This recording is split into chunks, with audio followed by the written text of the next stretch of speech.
আপনাদের বলেছিলাম যে দুটো পার্টিকুলার ইস্যুতে আমরা এসেছি। আমরা আজকে কলকাতা হাইকোর্টের যে উইলিয়াম শামশেরগঞ্জের অমানবিক বর্বরচিত ঘটনার পরে যে সিট রিপোর্ট, তাতে পরিষ্কার বলা হয়েছে ওখানকার পীড়িত লোকরা, আর্ত লোকেরা থানায় ফোন করেছে, থানার আধিকারিকদের ফোন করেছে, ফোন ধরেনি। আমরা বলেছি পশ্চিমবঙ্গে নির্বাচনের দিন এবং নির্বাচনের আগের দিন, প্রচার বন্ধের পরে 48 ঘন্টা, বিশেষ করে ভোটের আগের দিন, ভোটের দিন কোন OC IC, SP, SDPO, DSP, DGP, ADG এরা ফোন ধরে না বিরোধীদের। আজকে প্রমাণ হয়েছে সিটের রিপোর্টে।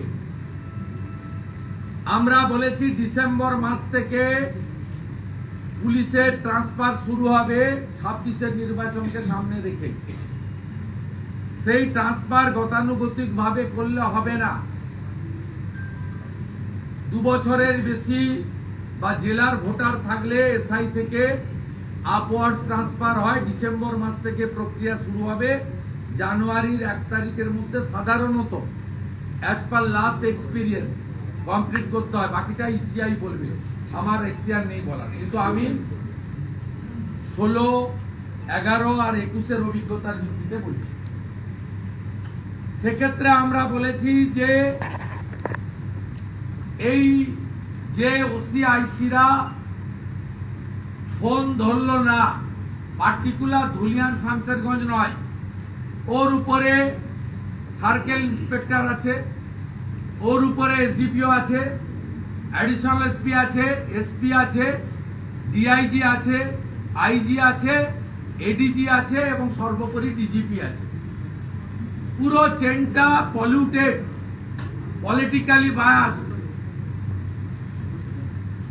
এবং তারা এই কাজ দিনের পর দিন করেছেন। আমরা এখন থেকে বলেছি যে আপনি ইলেকশন কমিশনের সঙ্গে কথা বলে এসওপি বদলে দেন।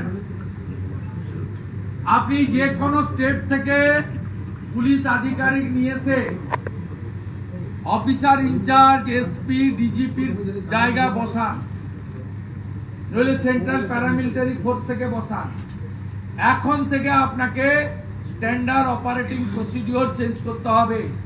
পশ্চিমবঙ্গের ডেমোক্রেসিকে রক্ষা করার জন্য আমরা ফেভার চাই না, আমরা ফেয়ার ইলেকশন চাই। কমপ্লিটলি এটা আমরা বলেছি। অরুণ গড়াইয়ের case, it's a big big big scam. এই স্ক্যাম পশ্চিমবঙ্গের সব ব্লক, সাব ডিভিশন, জেলাতে আইপ্যাককে সাথে নিয়ে তৃণমূলের লোকেরা এবং তৃণমূলের ভুয়া ওবিসি সার্টিফিকেট দিয়ে যারা বিডিও হয়েছেন 15, 16, 17, 18, তার একটা ম্যাক্সিমাম পোর্শন যাদের ওবিসি সার্টিফিকেট ইতিমধ্যে বাতিল হয়েছে এবং ফাঁকা খাতা দিয়ে যারা পিএসসিতে টাকা দিয়ে চাকরি নিয়েছেন, a big section of the WBCS, সবাই নয় কিন্তু বড় সেকশন, এরা এই স্ক্যামের সঙ্গে যুক্ত। আমরা বলেছি আইনে, পার্লামেন্ট পরিষ্কার বলে দিয়েছে any state government organisation, state government employee, সেটা দেখবে পুলিশ অথবা পুলিশের দ্বারা স্বীকৃত কোন অর্গানাইজেশন, সিআইডি হতে পারে, ভিজিলেন্স হতে পারে ইত্যাদি।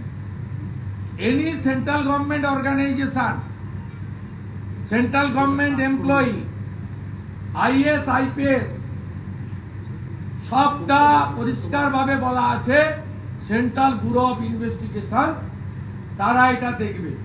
আমরা প্রশ্ন করেছিলাম ইসিআই কার অর্গানাইজেশন। ইলেকশন কমিশনারের প্রতিনিধি বলেছেন ইউনিয়নের, মানে দেশের অর্গানাইজেশন। যদি দেশের অর্গানাইজেশন হয় তাহলে অরুণ গোড়াই যে এফআইআর, এই এফআইআর এ স্টেট পুলিশ কেন ইনভেস্টিগেট করবে, কেন সিবিআই ইনভেস্টিগেট করবে না? আমরা দায়িত্ব নিয়ে বলতে পারি এই 120টা ডিস্ট্রিক্ট ম্যানেজার যারা আছেন পিএসসি থেকে পাঠানো হয়েছে, এরা ছোট ছোট টুলস, ছোট মেশিন এদেরকে ব্যবহার করা হয়েছে। এরাও দায়ী, আমি বলছি না, ক্লিন চিট দিচ্ছি না। এদেরকে ব্যবহার করেছেন এসডিও এবং ডিএমরা। তাই এই কেস অবিলম্বে আপনি সিবিআই কে হ্যান্ডওভার করুন। উনি বলছিলেন সাব জুডিস, আমি বলেছি সাব জুডিস নয়। অরুণ গোড়াই কলকাতা হাইকোর্টে গেছে যে আমাকে দিয়ে করানো হয়েছে, সেন্ট্রাল এজেন্সি ইনভেস্টিগেশন চাই। কলকাতা হাইকোর্ট এখনো কোনো ইন্টারলগেটরি বা ইন্টারিম অর্ডার দেয়নি। স্বাভাবিকভাবে এটা সাব জুডিস এই মুহূর্তে নয়। আপনি চাইলে ইসিআই কনকারেন্স নিয়ে, লিগ্যাল ওপিনিয়ন নিয়ে উইদিন ফিউ আওয়ার্স এই কেস আপনি হ্যান্ডওভার করে দিতে পারেন সিবিআই কে। আমরা দায়িত্ব নিয়ে বলতে পারি কাকদ্বীপের এসডিও মধুসূদন মন্ডল, দক্ষিণ 24 পরগনার ডিএম যাকে ভাইকোর ডিএম বলা হয় সুমিত গুপ্তা, এরা ডাইরেক্টলি ইনভলভ। আজকে যাদের জন্য অরুণ গোড়াইয়ের বিরুদ্ধে এফআইআর সাসপেন্ড হয়েছে, সেই আপনারা টিভি গিয়েছিলেন তাদের কাছে জিজ্ঞেস করতে কিভাবে নাম উঠেছে। সেই রোহিঙ্গা মুসলমান বলেছে আপনাদের সামনে যে আমি 10,000 টাকা তৃণমূলকে দিয়ে ভোটার তালিকায় আমার নাম তুলেছি। ইতিমধ্যে আমরা খুশি, রানাঘাট চাকদাতে যে বাংলাদেশি লোকের ভুয়া এপিক কার্ডের কেস সামনে এসেছে, সেই কেস এনফোর্সমেন্ট ডাইরেক্টরেট নিয়ে নিয়েছে, যেহেতু ফরেন মানি ট্রেল হয়েছে হেমা অ্যাক্টের আওতায়।